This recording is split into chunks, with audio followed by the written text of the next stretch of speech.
后来若这个疫情的境界降级了后，朝野拢希望讲会当过来发振兴券来刺激着经济。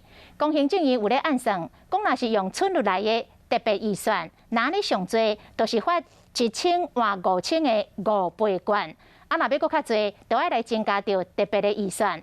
国民党甲民进党两党拢认为讲，若是搁要来发这个振兴券，一定要有效用，一定要会当伫咧上紧的时间内，快速来解决掉餐饮内需产业眼前的困境。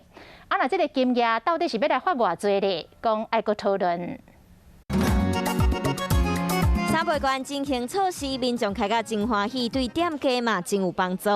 不过自5月中疫情爆出到今，台湾内需市场受到伤害，零售业、餐饮业年减13.3%和39.9%，是22年以来上济一摆。外界希望搁振兴一摆。传出正义的官员认为，若是要发上济，就是1000换5000的5倍券，因为若搁加，就要搁增加预算。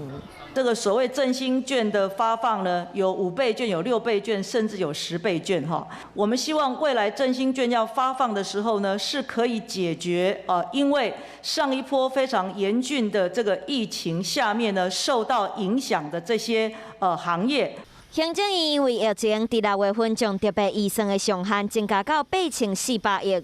不过目前纾困1.0到4.0已经开6800亿，剩1600亿。不过若是以5倍券来讲，就要搁开1100亿。若是搁增加预算发6倍券，就至少要有2650亿的预算。第一个越快越好，越简单越好。第三个要全面的话，这些小商家或者服务业，他期待救济的部分，我觉得先把这1600亿做振兴券。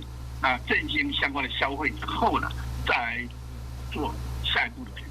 不管是5倍券、6倍券，目前拢要等咧讨论。不过因为疫情较回，全国解封规划脚步嘛要加紧，才袂互需要受日的店家愈等心愈冷。